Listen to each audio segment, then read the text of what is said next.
Mateus 10, 24 ao 39. Vê se tem alguém sem Bíblia, compartilhe a sua Bíblia com ele, com ela.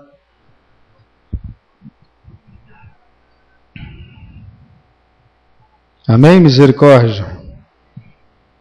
Amém? A palavra do Senhor então nos diz assim, versículo 24, vamos ler de forma responsiva. Eu leio os pários, os amados, os ímparos, até o 39. O discípulo não está acima do seu mestre, nem o servo acima do seu senhor.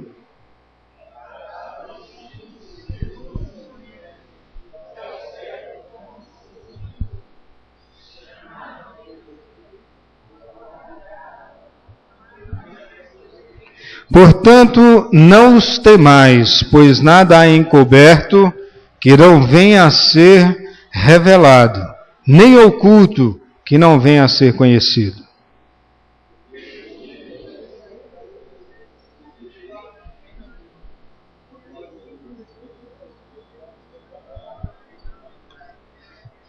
Não temais os que matam o corpo e não podem matar a alma. Temei antes aquele que pode fazer perecer no inferno tanto a alma como o corpo.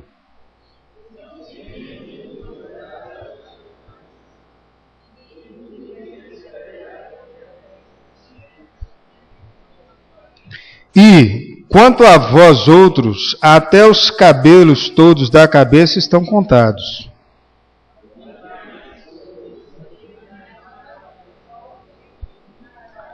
Portanto, todo aquele que me confessar diante dos homens, também eu confessarei diante do meu Pai que está nos céus.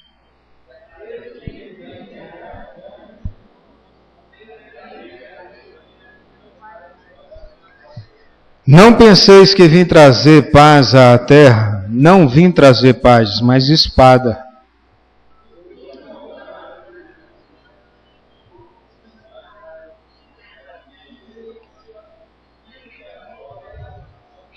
Assim os inimigos do homem serão os da sua própria casa.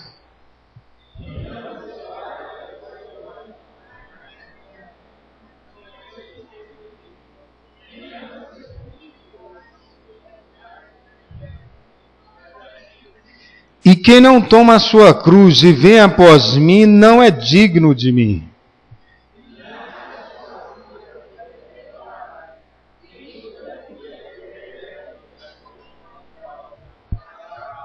Senhor, nós te louvamos por tudo que já fizemos até então. Obrigado porque acreditamos que o Senhor tenha ouvido nosso louvor e apesar de nós, o Senhor se alegra com aquilo que fazemos para o Senhor. Nesse momento, Deus, traga o nosso pensamento, o nosso coração, a nossa mente voltada para aquilo que é do Senhor. Tira, desfaz todo o plano e projeto do diabo de tirar a nossa atenção à Tua palavra. Renova nossas forças, renova o ânimo daqueles que estão cansados, porque de fato estão exaustos. Mas o Senhor, nesse momento, pode renovar a força, pode tirar o sono, pode trazer entendimento na Tua palavra para mudança de vida, para transformação de vida. Em nome de Jesus, seja sobre nós. Nos abençoe nesse momento, Pai, mais uma vez, clamamos em nome e para a glória do Teu Filho Jesus. Amém. Amém. Queridos, eu não sei quantos já assistiram o filme Robin Hood, essa nova versão aí com Russell Crowe, né? Mas eu estava a semana passada assistindo ele e achei interessante a frasezinha, que é a frase mais vista no filme, e é o motivador no filme, né? Por tudo que aconteceu, ou a origem das coisas, que é essa frase aí. Vamos ler todos juntos? Vamos lá? Lutem.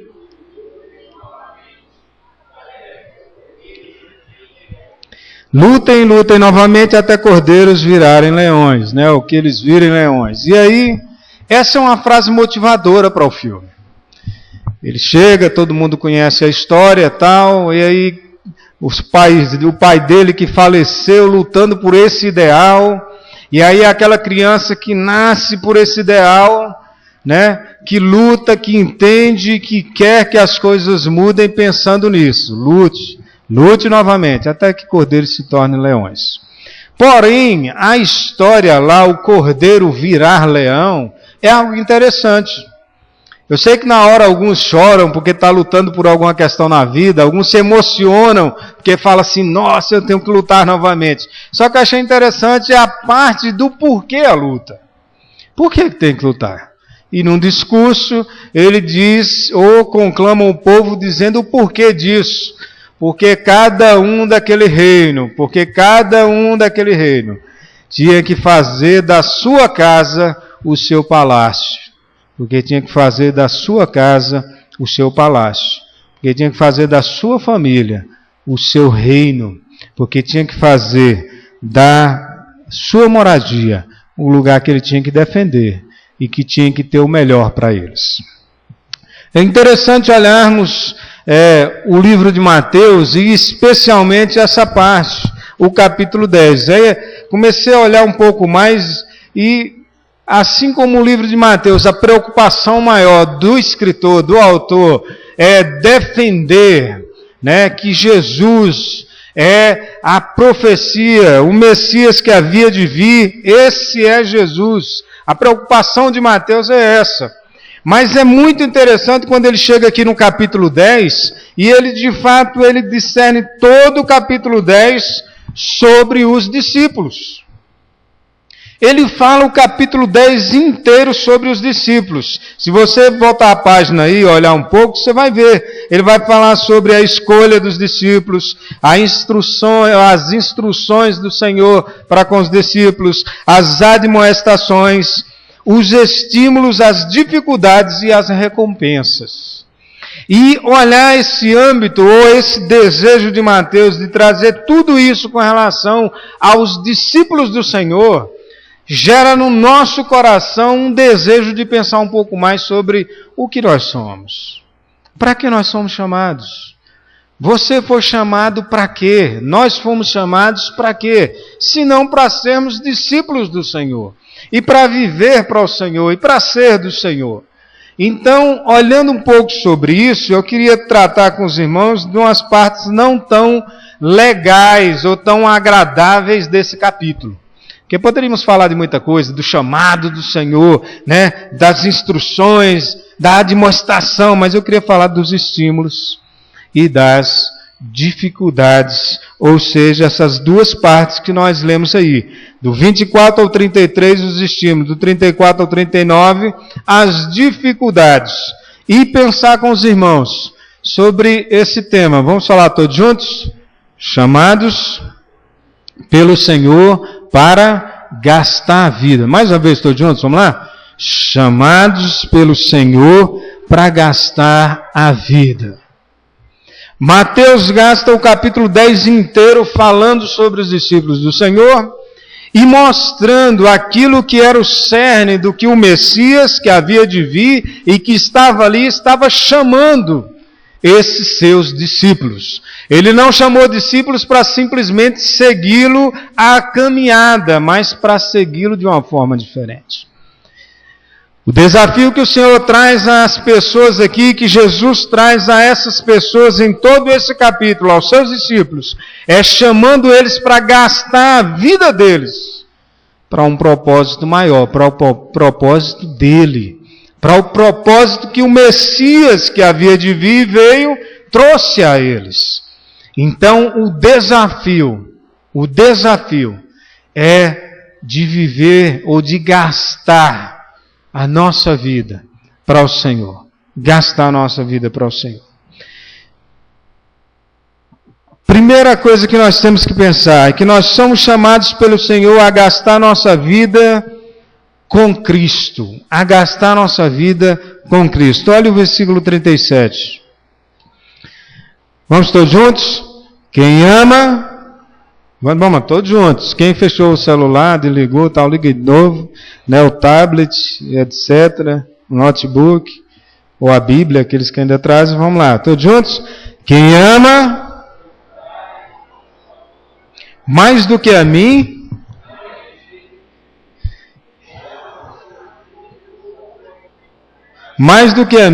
não é digno de mim.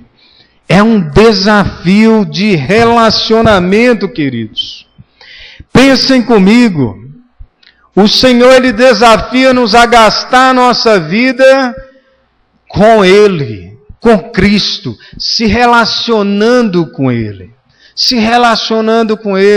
dando tempo a Ele, Eu não sei quantos aqui ainda estão na fase de namoro, né, mesmo depois de casados, mas lembrar o início do namoro, 40 anos atrás, né, Adriana? Há 40 anos atrás, como é que foi? Você pensa bem que no namoro é uma coisa interessante para pensarmos sobre isso, esse relacionamento. Porque no namoro a gente quer que a pessoa amada, a pessoa que nós amamos, que nós desejamos, que ela tenha todo o tempo do mundo para nós. E aí ele não pode dar tempo para a mãe, para o pai, né? Não pode dar tempo para ninguém, para os amigos, porque o tempo tem que ser nosso. O tempo tem que ser nosso. Isso é um desejo de relacionar-se, de estar perto, de estar próximo. E o desejo do Senhor e o chamado do Senhor para nossas vidas não é para ter uma vida superficial diante dEle, mas é para ter uma vida de relacionamento com o Senhor. Não basta apenas estar na igreja aos domingos, não basta apenas participar de grupos pequenos na igreja, grupos familiares, de discipulados, seja o que for. Precisamos ter um relacionamento com o próprio Deus, um relacionamento com o nosso Senhor. Senão a vida se torna superficial. E se pensarmos nisso, o objetivo dele, o desejo dele, é que a gente esteja com ele. E o Verbo se fez carne e habitou? E habitou? Entre nós. Queridos, o Senhor, que estava lá na sua glória, veio se relacionar conosco, veio para pagar um preço e nesse espaço de tempo até os 33 anos, se relacionar dos 30 aos 33 com os seus discípulos. Relacionamento. Pessoas que vão à igreja, que estão na igreja, que participam de muitas coisas da igreja, mas que não sabem mais abrir a Bíblia na sua casa e orar com o Senhor e falar com o Senhor. Porque não tem mais relacionamento com Deus. Porque não sabe o que é relacionar-se com o Senhor. João capítulo 15, o que é que diz? Eu não chamo mais de servos, né? Eu chamo você de quê? De amigos. Porque os servos, os serviçais, eles não sabem o que é que o Senhor faz, ou o que está no coração dele, mas os amigos sabem. Relacionamento, estamos juntos, unidos, participando de algo. Chamados pelo Senhor para gastar uma vida inteira se relacionando com Ele, sendo dele por completo, vivendo uma vida viva diante do Senhor e não apenas na fachada e superficialidade. Cada vez mais as igrejas estão ficando vazias e mesmo os que estão ficando na igreja são vazios de uma vida com o Senhor, de um determinar-se em se relacionar com o Senhor. Porque as coisas desse mundo tiraram de nós o nosso amor para com Deus. Porque as questões desse mundo tiraram de nós o foco de uma vida de relacionamento com o nosso Senhor. Mateus 26, 38, quando o Senhor está no Getsêmani, ele diz o que para os seus discípulos quando ele vai orar? Chega lá e começa o momento dele de relacionar-se com o Pai, e quando ele volta para ver os seus discípulos que estavam lá na vigília santa, todo mundo dormindo. Todo mundo dormindo. Olha só como era importante esse momento na vida dos discípulos.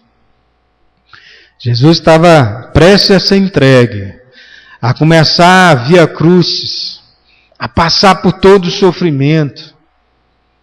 E aí ele volta para os seus discípulos e diz, nem uma hora, não era muito tempo não, queridos, nem uma hora, vocês podeis orar comigo, estar comigo em oração. Nem uma hora. A gente faz uma vigília de oração aqui às sextas-feiras, com a direção da SAF, né? Começa às 9 e vai até às 11. Quando a gente abre o olho já está 11 horas. Fala, gente, mas parece que a gente reuniu para fazer uma oraçãozinha e ir embora já, né? Porque acabou. E aí ele diz, nem uma hora vocês podem orar comigo. Cadê o relacionamento de vocês? Cadê a preocupação de vocês com a outra pessoa que vai passar por um momento difícil agora? Cadê o relacionamento? Era um momento difícil na vida de Cristo. Ele ia começar um momento difícil, uma caminhada difícil. Ao ponto de falar, Senhor, se possível for, passa de mim esse cálice, mas seja feita a tua vontade. E os discípulos estavam lá, sem se relacionar e participar do momento tão importante na vida de Jesus. Nós nos relacionamos com Cristo. Nós temos relacionamento com o nosso Senhor. Ou nós estamos mais preocupados com as nossas dificuldades nesse mundo, com as tempestades que a vida joga, o que aparece sobre nós, com as nossas dificuldades financeiras, com as nossas dificuldades com os nossos filhos. Nada disso pode tirar de nós o relacionamento com o Senhor. O que é que ele diz? Versículo 37, quem ama seu pai ou sua mãe mais do que? Não é digno de mim. Aí agora quem é pai aqui, mãe, pensa aí. Seu filho, seu tesouro. Mas se você amar a ele ou a ela mais do que a Deus, você não é digno de Deus. Você precisa ter vida com Deus. Se os teus filhos tiram a tua vida com Deus, o teu tempo para viver com Deus, o teu tempo para ser de Deus e viver para o Senhor, então há algo de muito errado na tua vida. Se o teu cônjuge tira o teu tempo de Deus e o teu tempo de se relacionar com Deus e de ser de Deus, há algo de errado na tua vida. Porque você não é digno do Senhor. Nós precisamos amar a Deus acima de todas as coisas.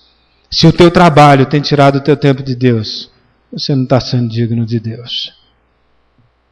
Eu fui chamado para viver uma vida de relacionamento com Cristo, uma vida com Ele, uma vida junto dEle, uma vida andando com Ele, aprendendo com Ele, vivendo com Ele, de relacionamento com o nosso Deus. Mas também precisamos entender que nós somos chamados pelo Senhor a gastar nossa vida como Cristo. Com Cristo, como Cristo. Como Cristo. No exemplo do Senhor, naquilo que Ele tem para nós. Versículo 37 diz que se amarmos mais familiares do que a Deus, não somos dignos dele. O 38 diz, todos juntos, vamos lá? E quem fechou, abre aí de novo, vamos juntos, vamos lá? E quem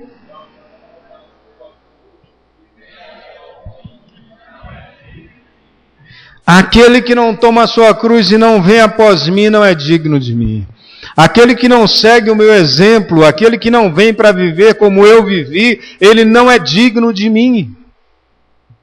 Queridos, isso é sério e muito interessante para as nossas vidas, porque não é simplesmente viver para Deus e estar na igreja.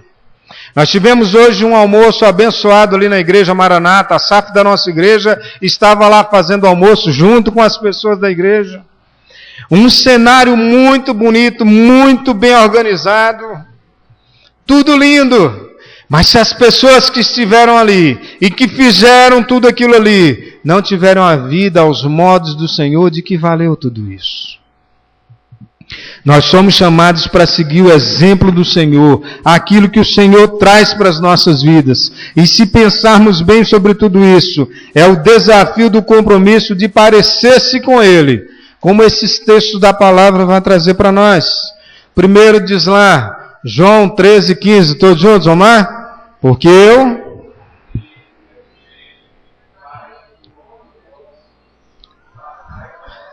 o Senhor está dizendo, como eu dei o exemplo, eu quero que vocês também vivam.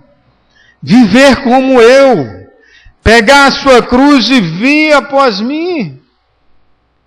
andar de uma forma que eu mostrei para vocês. Não é simplesmente um Senhor que trouxe uma lei e disse, façam desse jeito, mas não. Ele fez, Ele mostrou, Ele sofreu, Ele esteve entre nós, para entendermos como tem que ser a nossa vida. E muitas vezes, queridos, nós não temos nem um pouco de disposição para ser como Cristo. Nós queremos estar no conforto da nossa vida e simplesmente dizer, nos abençoe, Senhor. Eu tomo posse em nome de Jesus das bênçãos maravilhosas do Senhor. Mas eu não tomo posse de viver um exemplo como exemplo de Cristo. Outro texto diz, Filipenses 2,5, todos juntos, vamos lá?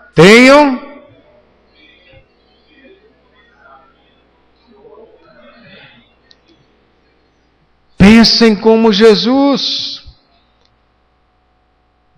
Tome a sua cruz.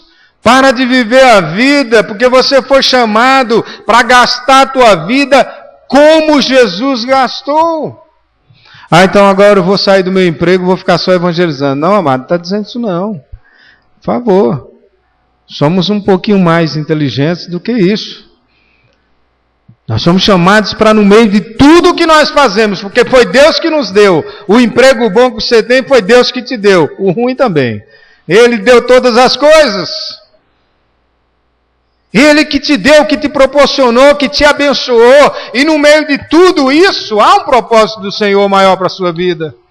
Você tem que aprender a olhar a tua vida e dizer, eu preciso viver como Jesus viveu. Pensar como Ele pensou. E aí você pode dizer assim, mas como que eu faço isso? Amado, tem um livro aqui que fala da vida dele, sabe? Diz tudo que ele desejava, como é que tinha que ser. É só ler, né? Não sei se é difícil, mas é bom. 1 Tessalonicenses 1,6, todos juntos, vamos lá?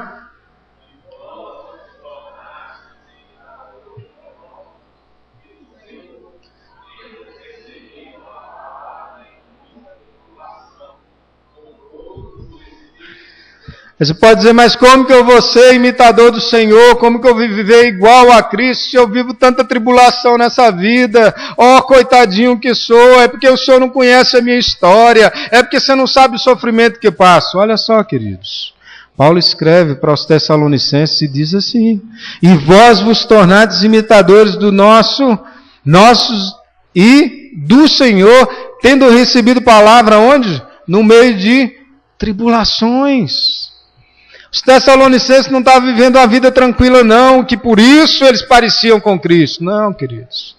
Eles estavam vivendo a vida de tribulação. E mesmo com toda a dificuldade da vida, eles se tornaram parecidos com o Senhor, vivendo o exemplo do Senhor. Não podemos deixar que as dificuldades dessa vida nos façam baixar a cabeça e esquecer o propósito maior dela. O propósito maior da vida é gastar a vida com Cristo e como Cristo, seguindo o exemplo do nosso Senhor e Salvador Jesus Cristo. Eu preciso ser assim, eu preciso viver assim. 1 João 4,17, agora ficou pequeno, hein? Todos juntos, dá para ler daí? Vamos lá? Dessa forma...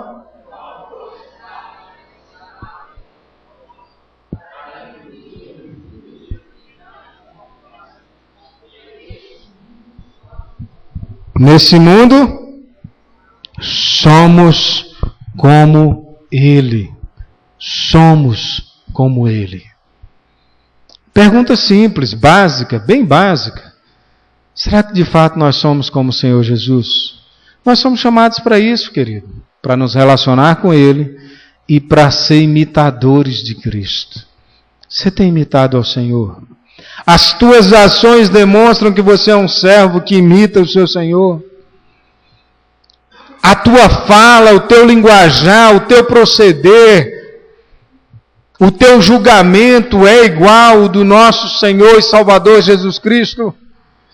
Se não é, meu querido, então existe algo de errado na nossa vida e nós queremos viver simplesmente de grandes coisas, de momentos de alegria. A igreja de Cristo está atrás cada vez mais de grandes programações, porque enche a igreja e todo mundo enxerga e fala assim, ô bênção! Mas relacionamento com Deus tem sido difícil de encontrar. Uma vida dedicada para mudar diante do Senhor as coisas erradas tem sido difícil de encontrar. E aqui a gente não está dizendo que eventos grandes são errados, a gente está dizendo que é errado quando se faz apenas eles. E esquece de uma transformação de vida e de viver uma vida que imite a Cristo, que seja como o Senhor, que viva o espelho do Senhor, deixando as misérias da vida e vivendo cada vez mais. Todo o capítulo 9, se você voltar uma folha aí na sua Bíblia, todo o capítulo 9, ele vai falar sobre o exemplo do Senhor. E ele vai mostrar no versículo 1 a 8 do capítulo 9 o quanto que o Senhor viveu não para a glória sua, mas para glorificar o Pai. No versículo 8 do capítulo 9 ele diz assim: vendo isso, as multidões, possuídas de temor, glorificaram a Deus que dera tal autoridade aos homens. O entendimento do coração do Senhor, que a sua vida aqui, o seu ministério aqui e o foco da vida dele aqui era para viver para que houvesse a glorificação do nome de Deus. Nem sempre nós somos como Jesus, porque muitas vezes na nossa vida nós fazemos um esforço imenso por cada coisa, mas nós queremos que a glória seja nossa, que a gente apareça. Porque se a gente disser algo que foi feito e não disser o nome do santo, o santo fica triste, porque ele tem que aparecer. E nem sempre, querido, nós entendemos o que é viver para a glória de Deus. Ele também amou os pecadores. Do versículo 9, do capítulo 9, verso 9 ao 13, vai mostrar ele vivendo no meio, ou simplesmente indo onde ninguém queria, comendo com os pecadores. Comendo com os pecadores. Será que nós somos assim? Vamos voltar um pouco mais e descer um pouquinho mais. Será que a igreja presbiteriana da Vila Moraes é assim? Será que nós de fato somos dessa forma? Nós somos sim, nós queremos os pecadores no nosso meio, como nós também somos. Nós queremos viver para glorificar a Deus, nós queremos proclamar o Evangelho de Cristo. Querido, nem sempre é assim. Nem sempre é assim. Porque quando o pecador entra porta dentro, muitas vezes, a primeira coisa que a gente faz é acusar ele. E já ter um receio com relação à pessoa dele. Porque ele é muito miserável para estar no nosso meio. Será que a gente vive uma vida como Cristo? Será que nós vivemos uma vida como Cristo? A igreja precisa se envolver com a ação social, louvado seja Deus, precisa mesmo. Então vamos pensar nos mais pobres, que nós também não somos ricos, mas vamos pensar nos mais pobres, amém, louvado seja Deus. Vamos abençoar os mais pobres, amém, louvado seja Deus. Como que nós vamos fazer isso? Vamos fazer umas quentinhas e levar para eles lá, né? Bênção de Deus, louvado seja Deus. O que é que nós vamos fazer mais? Nós vamos pegar umas roupas e levar para eles lá. Que bênção de Deus, louvado seja Deus. Desde que a gente vá deixar com eles lá. Mas o nosso coração tem que ser: Senhor, dá a graça de estarmos no meio deles e que o Senhor converta-os e que eles estejam no nosso meio e que nós possamos trazê-los para aqui. Pessoas necessitadas não só na questão material, mas principalmente na questão espiritual. Nós queremos fazer mega eventos, nós queremos ir para o sertão nordestino, desde que a gente chega lá e solta a farinha para todo mundo. E depois a gente vem para o nosso lar e senta na nossa cama confortável e não faz mais nada por eles. Mas foi bom demais. A experiência foi uma bênção para a nossa vida. Porque eu fui lá e vi a miséria do mundo. Porque eu chorei muito com isso tudo. Mas eu não faço mais nada depois disso. Será que Jesus foi assim, queridos? Será que Jesus foi assim? Precisamos ser mais cristãos e entender que fomos chamados para gastar nossa vida para Deus, com Cristo, como Cristo. E por último, nós temos que pensar que nós somos chamados para gastar nossa vida para Cristo. Amém? Para Cristo. Eu preciso entender a missão de Deus.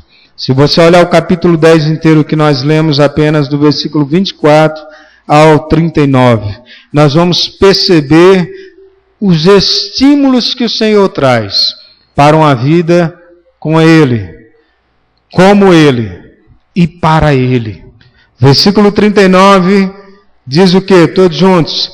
Quem acha a sua vida, perdê-la-á. Quem todavia perde a vida por mim, minha causa, achá-la-á. Achá-la-á. Versículo 25, ele diz: basta ao discípulo ser como seu mestre. 26, portanto, não os temais, pois nada há encoberto que não venha a ser velado, nem oculto que não venha a ser conhecido. O que vos digo às escuras, dizei-o à plena luz, e o que vos diz ao ouvido, proclamai-o dos eirados, falai do Evangelho de Cristo, falai de tudo o que eu tenho dito para vós. Não temais os que matam o corpo, e não podem matar a alma. Temei antes aquele que pode fazer perecer no inferno tanto a alma como o corpo. Muda o foco da vida. Chamados a gastar uma vida para Cristo, entendendo a missão da igreja, a missão que o Senhor Jesus nos entregou. Eu preciso falar do Evangelho de Cristo, eu preciso amar a Deus acima de todas as coisas, mas eu preciso amar as pessoas como se fosse a mim mesmo. Eu preciso viver a missão de pregar o Evangelho, de cuidar dos pobres, de simplesmente me envolver em tudo aquilo que é necessário nessa vida. Ontem eu fui fazer uma visita à mãe da Ilma, membro aqui da nossa igreja, a Ilma. A mãe dela no Araújo Jorge, internada com câncer na garganta e já tinha metástase no pulmão. E fui fazer uma visita para ela. Ela disse: pastor, o senhor vem, mas já vem preparado, porque tem hora que ela não está conhecendo ninguém, tem hora que ela está dizendo que eu estou querendo matar ela, por isso que eu trouxe ela para cá, para dar uns remédios para ela morrer. Então a mente já está começando assim meio... E aí quando eu cheguei para a visita na porta, aí uma com todo cuidado, todo mundo conhece ela, né? Primeiro fez aquela, né, pré-visita, já viu falar? O pastor está chegando, então eu vou lá fora conversar um pouco com ele, para preparar ele, para depois ele entrar. E aí começou a conversar comigo, tal, que bom. Quando eu entrei na porta, a mãe dela falou assim: o senhor veio me visitar, hein? Aí começamos a conversar, ela começou a rir, eu não tinha nenhum traço. E a irmã falou: uai, mas nesse tanto ela não estava conhecendo ninguém, estava falando um monte de coisa aqui. E aí começamos a conversar, mas queridos, quando eu olhei ao redor, que são vários leitos, no mesmo quarto imenso, eu comecei a ver a dificuldade de outros familiares que estavam lá. Porque nós oramos pela mãe da Ilma. Porque nós oramos por muitos nossos. A Flavinha, né, das Gêmeas, Ana Flávia, que está lá internada também, na UTI. Mas é muita miséria do ser humano que sofre, não só com a questão física de pobreza, mas também famílias que estão cada vez mais dissipadas da dor e do sofrimento, porque têm na sua vida pessoas com doenças gravíssimas. E eu fiquei olhando outras famílias que estavam do lado, e uma senhora que gemia o tempo inteiro de dor, à base de morfina, à base de um monte de remédio, e sentindo dor. E a família desesperada do lado, do outro lado mais um, do outro, e você passa no corredor e vê mais outros, você fala: Deus, misericórdia! Onde está a igreja de Cristo que precisava se levantar? E alguém disse assim: o pastor tem que visitar mais. Há uma diferença entre o membro e o discípulo de Cristo. O membro da igreja, ele quer que o pastor visite. O discípulo do Senhor, ele visita, junto com o pastor, junto com todo mundo que faz parte do corpo. Quanto tempo você tem na sua vida, meu querido? Você poder se dedicar a outras questões envolvendo a missão de Deus nesse mundo, pessoas que estão necessitadas, precisando de uma palavra de Deus, precisando de alguém que diga assim: há esperança, se não nessa vida, na eterna. Pessoas que estão sofrendo, precisando de alguém que fale de Deus para elas. Nós somos chamados para viver para Ele, entendendo a missão dEle, proclamando o nome dEle e dedicados cada vez mais a ser cheio do Espírito Santo de Deus, que nos incomoda. Um dia eu escutei uma pregação, não lembro direito se foi o Nicodemos ou se foi o Hernandes Dias Lopes. A gente escuta muito. Como diz um pastor amigo meu lá da Bahia, né? Ele chegou para mim e falou assim: você conhece os meus copastores? E ele está numa igreja pequenininha lá na Bahia. Eu falei: uai, mas eu pensei que lá era só você. Ele: não. Eu tenho uns copastores lá, Hernandes Dias Lopes, Augusto Nicodemos. É os livros que eu leio, as pregações que eu vou, né, absorvendo, e eles me copastoreiam, que aí eu vou fazendo também para o povo. Eu não lembro qual dos dois que estava falando sobre a questão do Espírito Santo, se bem que o Nicodemos falou, né, o Augusto Nicodemos falou agora nesse seminário teológico que teve lá no Seminário Presbiteriano Brasil Central sobre Calvino e o Espírito Santo, né?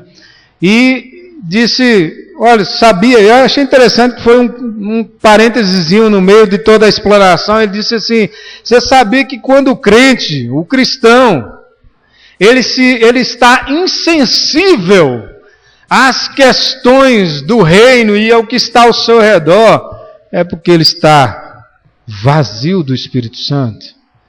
Não no sentido de estar sem ele, mas a palavra de Deus diz: enchei-vos do Espírito. E não quer dizer que tem hora também que você pode não estar tão cheio. Tem hora que a gente pode não estar tão cheio do Espírito.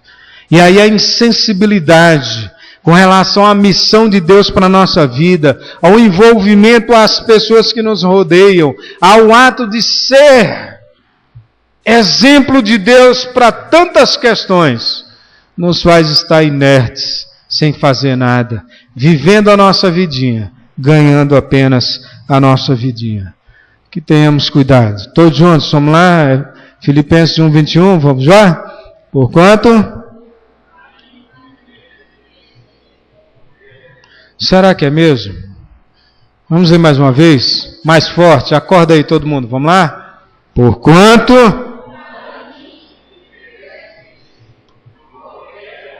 Será que é mesmo? Será que é mesmo? Você já parou para pensar se seu viver é Cristo? Se você colocar uma folha em frente de você, 2 folhas, pegar uma caneta e colocar aqui, viver em prol de Cristo, e na outra folha colocar, viver em prol de mim mesmo, e você olhar todas as suas ações da tua vida, você vai colocar, será que você vai colocar mais no viver para Cristo? No viver o modelo de Cristo? Quem acha a sua vida, perdê-la. Quem ganhar a sua vida, quem tiver tudo de bom nessa vida, as melhores coisas dessa vida, mas não viver para Deus, toda a vida. Aqueles que perdem a vida por minha causa, achá-la. Porquanto para mim o viver é Cristo e o morrer é lucro. Quem disse isso foi alguém que de fato é atestado, comprovado, de que fez de fato, viveu, sofreu para Cristo, por Cristo e com Cristo, como Cristo. Tenha mais relacionamento com Deus, viva na dedicação de ser um discípulo de Cristo, viva para Deus e seja cheio do Espírito Santo de Deus. Tenha muito cuidado, queridos, para você não chegar ao final da tua vida e olhar para trás e ver que você viveu muito mais para você mesmo, muito mais em busca dos teus próprios objetivos, do que o objetivo que Deus tem para a tua vida. Essa vida, Ele nos chamou para viver com Ele, como Ele, e para Ele. Se não for assim, tem alguma coisa de errado. Se os nossos netos forem melhores para nós do que o tempo que temos que gastar com Deus, o tempo com eles, se o tempo que gastamos com os nossos filhos forem melhores do que o tempo que nós gastamos com Deus, o tempo com a nossa família for melhor do que o tempo que nós gastamos com Deus, tem alguma coisa de errado na nossa vida. Tem alguma coisa de errado na nossa vida. Que Deus tenha misericórdia de nós. Amém? Lutem, lutem sempre até cordeiros se tornarem leões. O chamado de Deus é diferente. Já viu? O Senhor nos chama para sermos cordeiros o tempo inteiro. Nós nunca vamos ser leões, porque nós temos aquele que é o leão de Judá, aquele que cuida de nós, aquele que é sobre nossas vidas. Nós não podemos e nem precisamos lutar para ser como Deus, mas muitas vezes nós tiramos o lugar de Deus na nossa vida e queremos ser os leões, aqueles que vão resolver a vida, aqueles que vão lutar e vão conseguir, porque nós somos bons, porque nós vamos lutar de cabeça erguida, motivados e vamos vencer nessa vida. Não é assim não, querido. Você vai lutar de cabeça erguida, mas a vitória só tem um que dá. A porta aberta só tem um que abre. A vitória, o sucesso só tem um que pode te dar. Então não adianta lutar à toa. Lutem, lutem, lutem, lutem, como cordeiros, como pessoas no aprisco do Senhor, que tem um leão que nos protege e nos livra de todo o lobo dessa vida em nome de Jesus. Amém?